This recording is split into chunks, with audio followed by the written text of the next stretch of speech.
जुलाई का महीना जो है जी। वो कैसा जाएगा। लोग इस वक्त बहुत सारी बातें सोच रहे हैं क्योंकि जिस तरह से माहौल चल रहा है उससे लेकर लोगों के मन में कई तरह की बातें हैं। जी। तो आज हम इसी के साथ शुरुआत कर रहे हैं। तो चलिए मैम, अब बारी आ गई है यहाँ पर सिंह राशि की। सिंह राशि के लिए जुलाई का महीना कैसा है? जी, शेर राशि है, राजसी राशि है। बिल्कुल। सबसे बड़ी बात है कि इनके जो निर्णय लिए, बस ये हमारे निर्णय, चाहे उसमें दिक्कत हो जाए, कुछ भी हो जाए, पीछे नहीं मुड़ेंगे। देखिए, कई बार वक्त और हालात, जरूरी नहीं होता कि हर चीज आपके अनुकूल चले। जब कहते हैं ना, वक्त के साथ चलना, ये समझदारी होती है।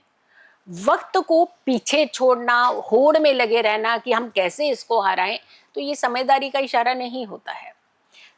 प्लेनेट बहुत अच्छा है, सूर्य, राशि बहुत अच्छी है, लेकिन अगर समझदारी से चलें तो अपने जीवन के सत्ता परिवर्तन ये बहुत अच्छे से कर सकते हैं। लेकिन अगर कहते हैं ना कि राजा की अगर बुद्धि भ्रष्ट हो गई तो प्रजा के अभी साथ में हाल कैसा होगा। तो यहाँ पर कुर्सी के मालिक जो होते हैं वो सूर्य होते हैं। ध्यान रखना है आपने, सत्ता तो मिलेगी आपको, लेकिन कई बार हम भ्रमित हो जाते हैं। सत्ता का जो नशा होता है ना, वो कई बार हमारे आने वाले जीवन को बर्बाद कर देता है, आपकी निजी जिंदगी को बर्बाद कर देता है, और कई बार आपके रुतबे के ऊपर, आपकी पर्सनैलिटी के ऊपर, व्यक्तित्व के ऊपर एक बड़ा प्रश्न चिन्ह ले आता है। तो थोड़ा सा संभल करके आपको चलना है। सूर्य की ही भूमिका सबसे पहले आपकी कुंडली में देखते हैं, क्योंकि सूर्य आपकी राशि से एकादश भाव में रहेंगे और द्वादश भाव में रहेंगे। हमने कहा ना कि बुद्धि भ्रष्ट हुई तो गड़बड़ हो सकती है। सूर्य आपके एकादश भाव में रहेंगे तो धन का सोर्स कर देंगे, उच्च पद का सोर्स करेंगे, क्योंकि दशम से कनेक्टेड होता है। दशम से द्वितीय होता है आपका एकादश भाव। तो आपका दशम मतलब काम, और द्वितीय मीन्स आपका धन। दोनों चीजें बढ़ा दी उसने। लेकिन जैसे ही सूर्य 12वें में पहुंचे तब क्या करोगे आप? लॉस, सारा कुछ लॉस करा देंगे आपका। आपकी सत्ता भी छीन लेंगे, आपका रुतबा भी छीन सकते हैं, आपके लिए धन की भी कड़की कर सकते हैं। तो यहाँ पर जुलाई के महीने में आप जितने भी हाई पोजीशन के लोग हैं, खास करके पहले उनकी बात करेंगे, आप अपनी सत्ता को, उसको नशा ना बना लीजिएगा। बहुत अच्छे से आप अपनी सत्ता को, जो है आपके पास कुर्सी है, उसका सही यूटिलाइज कर लीजिए। अब आते हैं मिडिल क्लास की तरफ। नॉर्मली जो अपने सर्विस पर्सन है या बिजनेस पर्सन है, उन्हें खास करके ये ध्यान रखने की जरूरत है, आर्गूमेंट नहीं करने हैं ज्यादा इस पर। और खास करके जुलाई के महीने में तो आर्गूमेंट करने ही नहीं है। अगर कोई सामने वाला कह रहा है नहीं नहीं तुम ही राजा हो, राजसी राशि हम है पर राजा तुम ही हो, तो समय निकालिएगा।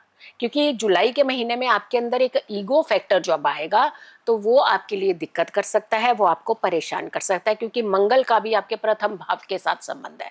तो गुस्सा आना, सत्ता का नशा होना, अहंकार होना, ये स्वाभाविक हो सकता है आपके लिए। चाहे आप बिजनेस कर रहे हो, चाहे आप छोटी सर्विस कर रहे हो, क्योंकि आप चाहे जूनियर भी होंगे ना तो भी आपके अंदर ये गुमान आने लगेगा। हम सिर्फ सीनियर की बात नहीं, सीनियर का तो बहुत कुछ छिन सकता है, छिन जाएगा बहुत कुछ, लेकिन जूनियर भी हो तो भी आपके अंदर ये एक ईगो फैक्टर आएगा।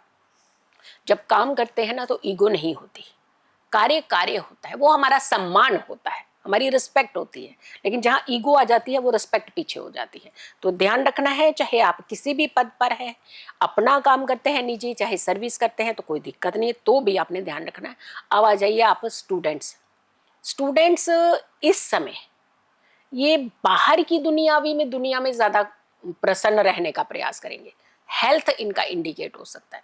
कई बार जो होता है हद से ज्यादा इंजॉयमेंट जो होती है वो आपको नुकसान भी करती है, तो आपको थोड़ा सा बचना है। सिंह राशि वालों को एकांत जगहों पर अकेले नहीं जाना चाहिए।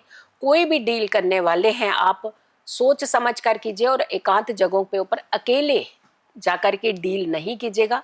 अगर अपने साथ राजा होता है ना, उठ के कहीं भी चल देता है, हमारा क्या बिगाड़ लेगा कोई? नहीं, दुश्मन चारों ओर से भी होते हैं, कहीं से भी तो आ सकता है।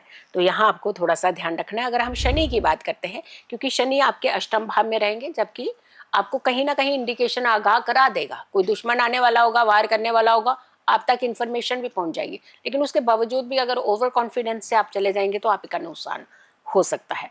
अगर हम राहु केतु की बात करते हैं, क्योंकि राहु 7th में है और केतु जो है वो आप ही की राशि में रहेंगे, ईगो के साथ हर किसी को शक भी करने लगेंगे। और शक हमेशा दीमक की तरह होता है, जो आपके रिश्तों को भी खोखला करता है, जो आपकी खुद की क्रेडिबिलिटी को खोखला करता है। तो ध्यान रखिएगा, आपने इन दोनों तीनों चीज़ों से बचना है। राहु आपके सप्तम में है, तो प्रॉब्लम बाहर की घर में जाकर के पत्नी से या पति से लड़ेंगे। तो ध्यान रखिएगा, बाहर की लड़ाई घर नहीं लेकर के जानी है। यहाँ पर भी आपको थोड़ा सा संभलना है। राजसी राशि है, लेकिन इसका मतलब ये नहीं है कि सब कुछ आपके फेवर में हमेशा रहेगा।